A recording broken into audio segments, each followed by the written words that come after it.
শুভ দুপুর। তো বন্ধুরা চলে আসলাম আমি সোমা। আজকে দুপুরের লাঞ্চের কিছু মেনু তোমাদের সাথে শেয়ার করব। তো আজকের লাঞ্চের মেনুতে কি কি আছে আমাকে একটু হাতাটা দিও, কি কি আছে চলো তোমাদের শেয়ার করা যাক। প্রথমেই বলা যাক, দেখো। আর তার আগে বলি আমার বন্ধুরা, তোমরা যে যেখানে থাকো ভালো থেকো, সুস্থ থেকো, সতর্ক থেকো, সাবধানে থেকো।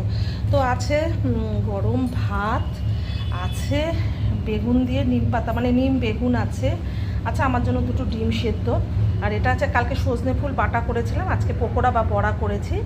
আর এখানে আছে মেথি শাক দিয়ে, বেগুন দিয়ে, আলু দিয়ে, শিম দিয়ে। আর স্পেশালি করেছি আজকে সজনে দিয়ে, দেখো ধরছে, আলু দিয়ে কাতলা মাছের পাতলা ঝোল, সজনে দিয়ে আর আলু দিয়ে, টমেটো, কাঁচা পাকা টমেটো দিয়ে কাতলা মাছের ঝোল করেছি। তো এই হলো আজকের লাঞ্চের মেনুগুলো দেখে তোমাদের কেমন লাগলো অবশ্যই কমেন্ট করে জানিও। আর ভালো লাগলে লাইক, কমেন্ট, শেয়ার সব চাই আমার। আর এইরকম রেসিপি দেখতে হলে আমার ইউটিউব চ্যানেলটা সাবস্ক্রাইব করতে ভুলো না, লাভসমা 870। তো ওখানে তোমরা পেয়ে যাবে। চলো টাটা, এতটুকু ছিল ভিডিওটা, ভালো লাগতেই হবে তোমাদের।